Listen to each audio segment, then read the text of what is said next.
श्री शिवाय नमस्तुभ्याम, हर महादेव, जय महाकाल। कैसे हैं आप सभी लोग। मात्र रसोई घर में आपको एक गंगा जल की कटोरी रखनी है। अगर आपका कोई कार्य काफी समय से अटका हुआ है, वो कार्य सिद्ध हो ही नहीं रहा है, चाहे नौकरी का हो, चाहे दुकान का हो, व्यापार का हो, कोर्ट कचहरी का कार्य हो, आपकी कोई मनोकामना पूरी नहीं हो रही है, जीवन में सफलता नहीं मिल रही है, तो उस कार्य की सफलता के लिए, जीवन में उन्नति के लिए और अपनी मनोकामना की पूर्ति के लिए इस वाले उपाय को कल करना बिल्कुल मत भूलिएगा।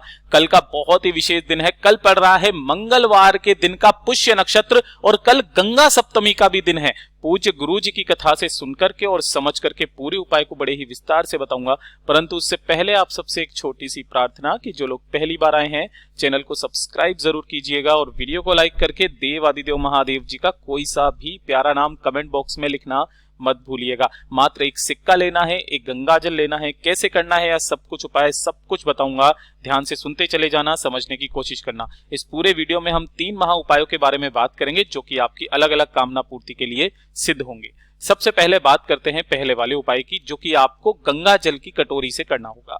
सबसे पहले तो ये वाला उपाय जो पूज्य गुरुजी ने बताया, किन लोगों के लिए बताया है कि अगर आपका कोई कार्य काफी समय से अटका हुआ है ना, कार्य में अगर आपको सिद्धि प्राप्त करनी है, चाहे किसी भी कैसा भी कार्य हो, दुकान से संबंधित, नौकरी से संबंधित, कोर्ट कचहरी से संबंधित, है ना, कैसा भी आपका कार्य हो, उस कार्य में सिद्धि के लिए और जीवन में सफलता के लिए, आप जिस कार्य के लिए जाओ उस कार्य में आपको हमेशा सफलता मिले, उन्नति मिले, तो इस छोटे से उपाय को करना बिल्कुल मत भूलिएगा। देखिए, आपको करना क्या होगा, एक छोटी सी कटोरी लेनी है, जो स्टील की कटोरी होती है नॉर्मली हमारे घर में, उस तरीके की एक कटोरी ले लेनी है और इस कटोरी के अंदर आपको भरना होगा गंगा जल। अब भैया कितना गंगा जल भरना है, ऐसे सवाल ना पूछे तो बढ़िया रहेगा। थोड़ा सा आपको गंगा जल भर लेना है, बस केवल इतना सा। ऐसा नहीं है आपके पास में बड़ी कटोरी है तो पूरा आप भर ले, नहीं, थोड़ा सा गंगा जल आपको भरना होता है, ठीक है। और इसी के साथ में आपको लेना होगा 1 रुपए का सिक्का, है ना। 1 रुपए का सिक्का मिल जाए बहुत अच्छी बात है, 2 का मिल जाए, 5 का, 10 का, जो लक्ष्मी के तौर पर जो एक सिक्का मिल जाए आपको, वो एक सिक्का लेना और उस सिक्के को भी आपको इसी वाली कटोरी के अंदर रख देना है। सिक्का बस पूरा डूब जाना चाहिए, इतना गंगा जल आपको ले लेना है। इस कटोरी को अपने पूरे घर में घुमाकर, ध्यान रखना, पूरे घर में घुमा करके ओम नमः शिवाय श्री शिवाय नमस्तुभ्यम का स्मरण करते रहना और इस कटोरी को उठा करके अपने रसोई घर में, जहां पर भी आपके पानी पीने का स्थान होता है ना, उस जिसको परिंदा कहा जाता है, ये आपके पितरों का स्थान होता है। अगर आपके घर में इस तरीके से परिंदा नहीं है ना, मटका वटका भाई काफी सारे मॉडर्न किचन्स में नहीं रखते हैं, पूज्य गुरुजी ने कहा जहां आपका पानी पीने का स्थान हो, चाहे आरओ सिस्टम क्यों ना हो, है ना, अगर वो किचन से बाहर है आरओ सिस्टम, तो आरओ सिस्टम के पास में आपको क्या रख देना है, उस कटोरी को पूरे घर में घुमा करके इसके पास में यहां पर रख देना है, जिसके अंदर आपने एक सिक्का भी डाला हुआ है, ठीक है ना। ये काम कब करोगे आप, कल के दिन। अब जैसे ही आप किसी भी कार्य के लिए घर से बाहर जाओ, ये चीज ध्यान रखना, किसी भी कार्य के लिए घर से बाहर जाओ तो इसमें से थोड़ा सा गंगा जल, अपने हाथ की उंगलियां इसके अंदर डुबोना और थोड़ा सा गंगा जल लेना, अपने दोनों नैनों पर लगा करके, अपने पितरों का स्मरण करके और उनसे कामना करके कि मैं इस कार्य के लिए जा रहा हूं, मेरे ही कार्य सिद्ध हो जाए, मेरे को इसमें सफलता मिले, अपनी कामना कह करके फिर घर से बाहर निकलना। गुरुदेव ने कहा, शिव महापुराण, विष्णु पुराण और लिंग पुराण में यह कहा गया है कि जो भी व्यक्ति इस तरीके से उपाय करके जाएगा उसे उस कार्य में 100% सफलता मिलेगी। पूज्य गुरुजी ने जैसा बताया बिल्कुल वैसा ही आसान भाषा में आपको बताने का प्रयास किया, जरूर कीजिएगा। अब बात कर लेते हैं दूसरे वाले उपाय की। जो दूसरा वाला उपाय है ना, ये होगा आपकी मनोकामना पूर्ति को लेकर के, है ना। कोई विशेष मनोकामना, कोई हृदय की बात, कोई इच्छा आपकी काफी समय से पूरी नहीं हो रही है, उपाय कर करके आप थक चुके हो, आपने सब कुछ करके देख लिया, अपने जीवन में सारे उपाय कर लिए, व्रत कर लिए, सोमवार अष्टमी कर ली, पशुपतिनाथ व्रत कर लिया, लेकिन कल मंगल पुष्य के दिन इस वाले उपाय को करना बिल्कुल मत भूलिएगा। छोटा सा उपाय है, मात्र आपको लेना होगा एक काला धागा।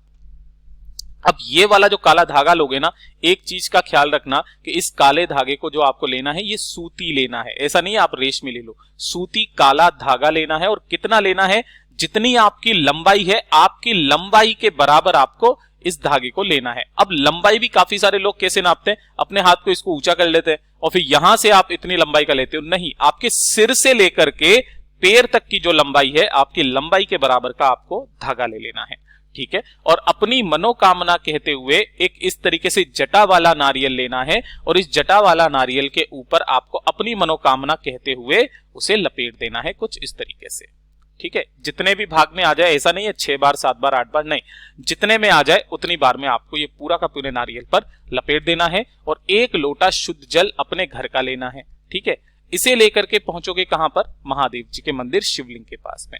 अब ध्यान रखना, उत्तर दिशा नॉर्थ डायरेक्शन की तरफ आपको मुंह करके खड़े हो जाना है। उपाय करने का एक नियम है, उसी तरीके से कीजिएगा। सबसे पहले जो आपने 1 लोटा शुद्ध जल लिया है, उस 1 लोटा शुद्ध जल को ओम नमः शिवाय, श्री शिवाय नमस्तुभ्यम, पंचाक्षरी मंत्र या षडाक्षरी मंत्र या रुद्र मंत्र, जो मंत्र आपको आता है उस मंत्र का स्मरण करते हुए शिवलिंग पर समर्पित कर देना। जो भी जल बहता बहता जलाधारी से नीचे की तरफ आएगा, अपने दाहिने हाथ में थोड़ा सा जल रोकना, अपनी कामना कह करके दोनों नैनों पर लगा लेना। पहला काम तो आप ये करोगे। उसके पश्चात जो आपने एक नारियल लिया है, उस नारियल को आपको अपने दोनों हाथों में लेना है। इस नारियल को अपना नाम और अपना गोत्र बोल करके, इस नारियल को आपको शिवलिंग का एक विशेष स्थान होता है, ये जो माता रानी का हस्तकमल है ना, ये वाला, इस जगह पर आपको बस थोड़ा सा स्पर्श कराना है उस नारियल को, और स्पर्श करा करके अपनी मनोकामना आपको बोलनी है, ठीक है। मनोकामना बोल देने के पश्चात इस नारियल को आपको शिव मंदिर में ही कहीं पर ऐसी सुरक्षित जगह पर रख करके आ जाना है जहां पर कोई से हाथ ना लगाए, ठीक है ना। शिव मंदिर में रख करके आ जाना। इस वाले काम को जब आप करें तो या तो सुबह करें या दिन में करें। जब शाम का समय आए या रात्रि का समय आए, शाम प्रदोष काल या प्रदोष काल के बाद में, है ना, तब आपको वापस शिव मंदिर में जाना है।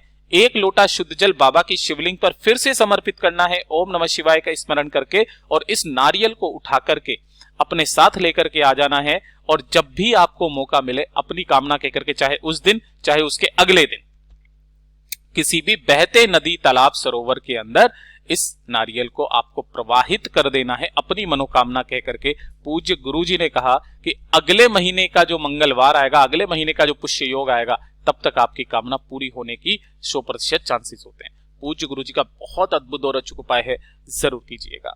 बात कर लेते हैं तीसरे वाले उपाय की। और जो तीसरा वाला उपाय है ना, ये होगा आपकी परिवार की उन्नति के लिए। देखिए, काफी सारी बार हमने देखा है कि हमारे परिवार में कभी कभार कोई ऐसी समस्या आ जाती है कि कोशिश तो बहुत करते हैं, लेकिन परिवार की उन्नति नहीं होती है, उसकी सत्ता नहीं बढ़ती है, परिवार में वैभव नहीं आता है, बात बात पर क्लेश होने लगता है ना।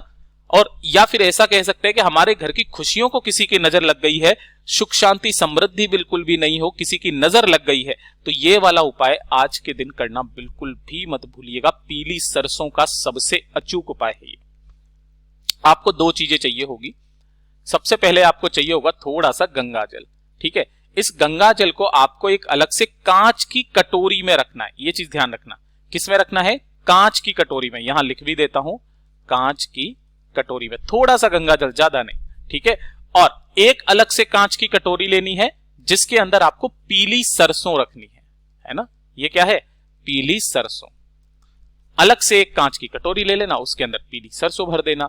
अब ये जो दोनों कटोरियां हैं, कोशिश करना कि अगर सुबह उठ के ब्रह्म मुहूर्त में आप इसे रख सकें तो बहुत अच्छी बात है, वरना आपको फिर शाम के समय जब प्रदोष काल लगेगा ना, उस प्रदोष काल के समय पर, है ना, शाम के समय आपके घर का जो मुख्य कोण है, कौन सा? ईशान कोण। पूर्व और उत्तर दिशा के बीच में ये जो ईशान कोण होता है, ईशान कोण में चाहे आपकी किचन हो, चाहे आपका कोई कमरा हो, किधर भी हो, उस ईशान कोण में अपने घर की उन्नति की कामना करते हुए इन दोनों कटोरियों को आपको यहां पर रख देना है। कितने दिन तक रखे रहने देना है? 7 दिन तक आपको यहां पर, अगले 7 दिन तक रखे रहने देना है। उसके पश्चात इन दोनों को ले जाकर के किसी भी पीपल के पेड़ के नीचे आपको समर्पित कर देना है। आपके घर में धीरे धीरे करके सुख शांति समृद्धि बनने लगेगी। ये जो सभी उपाय है ना, ये सच में इतने कारगर सिद्ध होते हैं कि आपके परिवार की जितनी भी नकारात्मक ऊर्जाएं होती है उन्हें भी दूर करती है। और एक काम और बताया पूज्य गुरुजी ने, कल है मंगलवार का पुष्य नक्षत्र, गंगा सप्तमी का भी दिन है। अगर आपके घर में कोई चांदी की कटोरी है ना, चांदी की कटोरी नहीं है तो कोई स्टील की कटोरी ले लेना। इसके अंदर आपको एक कपूर का टुकड़ा रखना है। किसका? कपूर का टुकड़ा रखना, और इसके अंदर आपको अग्नि प्रज्वलित कर लेनी है, और इसका धुआं आपको अपने पूरे घर में लगाना है। पूरे परिवार की सारी नकारात्मक ऊर्जा बाहर होती है, क्लेश भी दूर होते हैं। पूज्य गुरुजी के ये सभी उपाय बहुत ही ज्यादा खास और अद्भुत है, जरूर कीजिएगा। वीडियो पसंद आए तो लाइक जरूर करना, साथ ही साथ चैनल को सब्सक्राइब जरूर कीजिएगा। मैं आपसे मिलता हूं अगले वीडियो में, तब तक के लिए ओम नमः शिवाय, हर हर महादेव, जय महाकाल।